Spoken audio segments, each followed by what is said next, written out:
لا الہ تیری شان یا وحدہ، تو خیال و تجسس تو ہی آرزو۔ اللہ تعالیٰ نے قرآن پاک میں جتنا قیامت کے دن سے ڈرایا ہے اور کسی چیز سے نہیں ڈرایا، یہ بنیاد ہے خشیت کی کہ جو شخص آخرت کو جتنا زیادہ یاد کرے گا اس کے دل میں اتنی زیادہ خشیت الہی پیدا ہوگی، اور وہ گناہوں سے بچے گا اور نیک اعمال کرنے میں جلدی کرے گا۔ وہ خواہش نفس پر نہیں چلے گا بلکہ اپنے رب کی مرضی پر چلے گا۔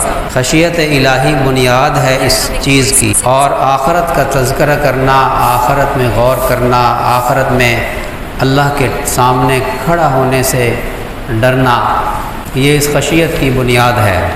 وَأَمَّا مَنْ خَافَ رَبِّهِ وَنَهَى النَّفْسَ عَنِ الْهَوَىٰ فَإِنَّ الْجَنَّةَ هِيَ الْمَأْوَىٰ۔ جو اللہ کے سامنے کھڑا ہونے سے ڈر گیا تو اس کا ٹھکانہ جنت ہے۔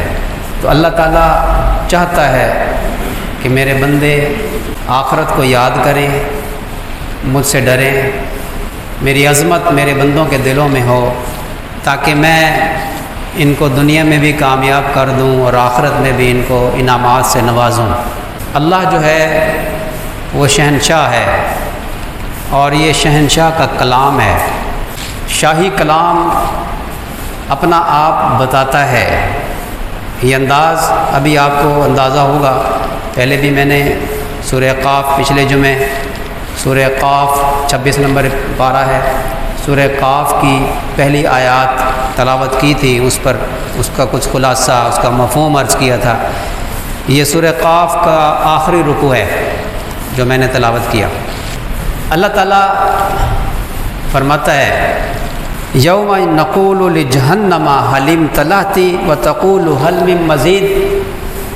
قیامت کے دن جب میدان حشر قائم ہو جائے گا اور لوگ میدان حشر میں جمع ہو جائیں گے تو سب سے پہلے جو چیز لائی جائے گی وہ جہنم ہے۔ احادیث سے پتہ چلتا ہے کہ اللہ تعالیٰ جب حکم دے گا جہنم کو کی لگاموں کو فرشتوں نے پکڑا ہوا ہوگا، 4,90,00,000 فرشتوں نے اس کی لگاموں کو پکڑا ہوا ہوگا۔ اس کی 70 لگامیں ہوں گی اور ہر لگام پر 70,000 فرشتے ہوں گے۔ وہ جب لائی جائے گی اور میدان حشر کے کنارے پر روک دی جائے گی، فرمایا کہ اگر فرشتوں نے لگاموں کے ذریعے اس کو نہ قابو کیا ہوتا اور اللہ تعالیٰ شانوں کی قدرت نہ ہوتی تو قیامت کے دن یہ جہنم میدان حشر والوں کو بھسم کر کے رکھ دے۔ جب اس کی چنگھاڑ محشر والے سنیں گے تو ہر شخص نفسی نفسی پکار رہا ہوگا، اور انبیاء علیہ السلام بھی گھٹنوں کے بل گر جائیں گے اور اللہ تعالیٰ شانوں سے دعائیں کریں گے کہ اے اللہ مجھے آج اس جہنم سے بچا لے۔ ایک ہمارے نبی حضرت محمد صلی اللہ علیہ وسلم ہوں گے، جب سارے نبی جہنم کی چنگھاڑ سن کر نفسی نفسی پکار رہے ہوں گے، اس وقت ہمارے نبی امتی امتی پکار رہے ہوں۔ اللہ تعالیٰ یہاں فرماتے ہیں، اس کا نقشہ کھینچتے ہیں اللہ تعالیٰ جہنم کے بارے میں۔ پھر جہنم میں پھر اللہ تعالیٰ شانو حساب کتاب شروع کرے گا۔ ایک عرصہ تک تو حساب ہی شروع نہیں کرے گا اللہ تعالیٰ جلال میں ہوں گے۔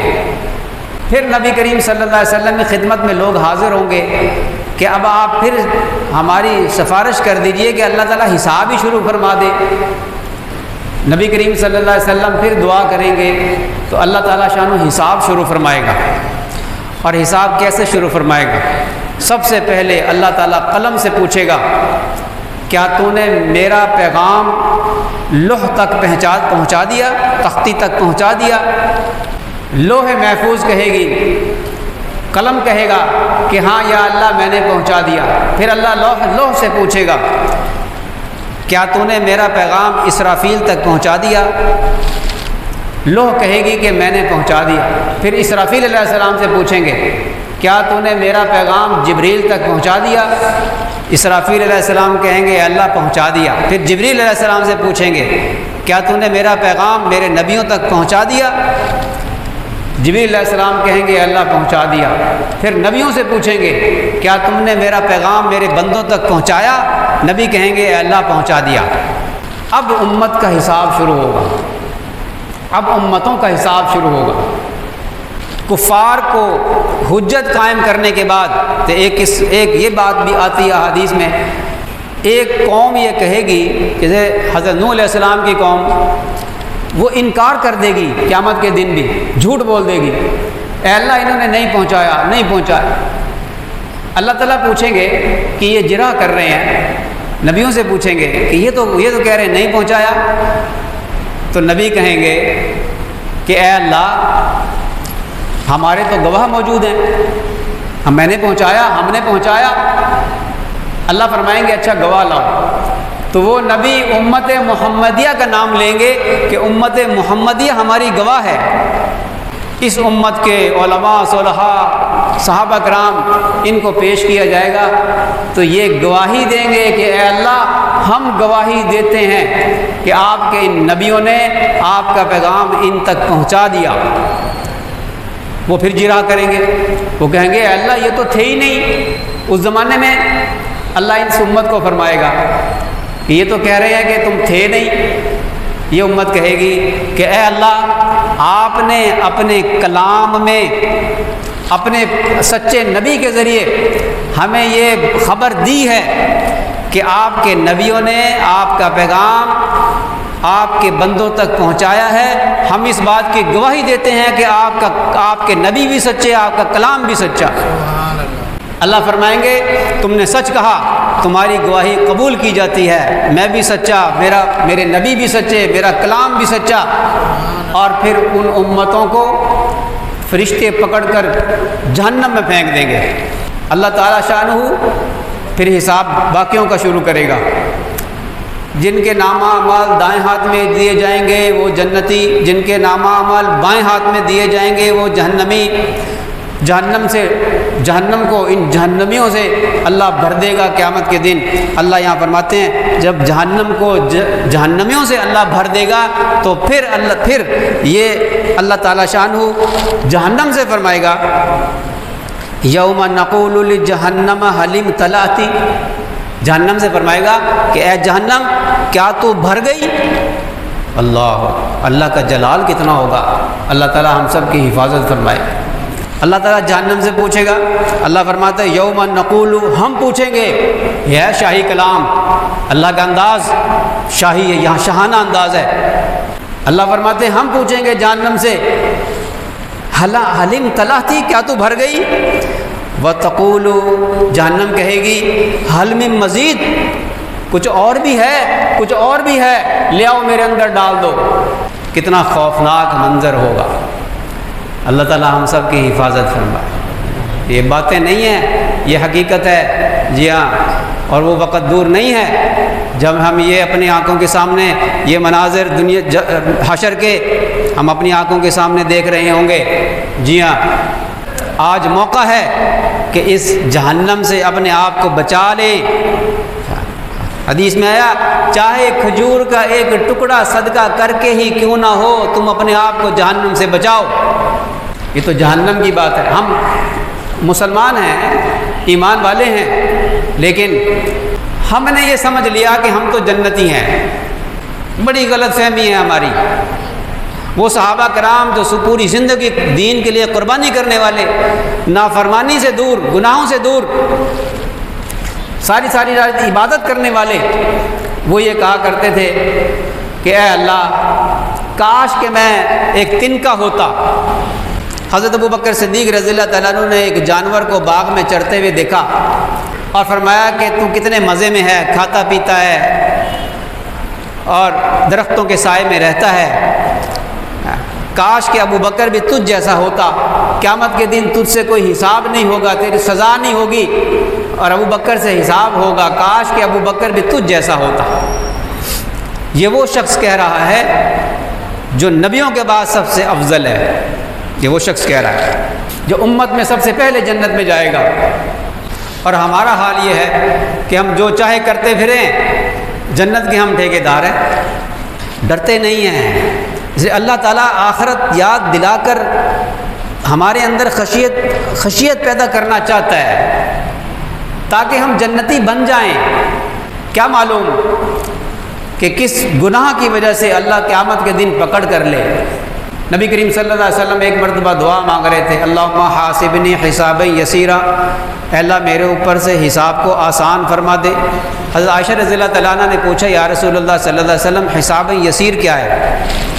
فرمایا کہ عائشہ، قیامت کے دن جس کسی سے پوچھ لیا گیا نا تو نے یہ کیوں کیا، بس سمجھ لو کہ وہ ہلاک ہو گیا۔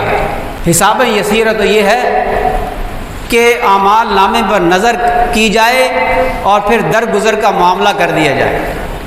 اللہ فرمائے کہ جب اس کو جنت میں لے جاؤ، معاف کر دیا جا، تجھے معاف کر دیا۔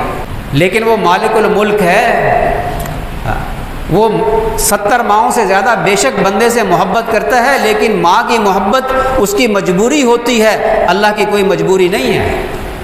بعض بزرگوں نے فرمایا کہ اللہ تعالیٰ کی محبت اپنے بندے سے باپ کی طرح ہے۔ باپ بیٹے کی کوئی غلطی دیکھتا ہے تو تھپڑ رسید کرتا ہے۔ اللہ اکبر، وہ شہنشاہ ہے، وہ مالک الملک ہے، وہ مالک یوم الدین ہے، ہر چیز اس کے قبضے میں ہے۔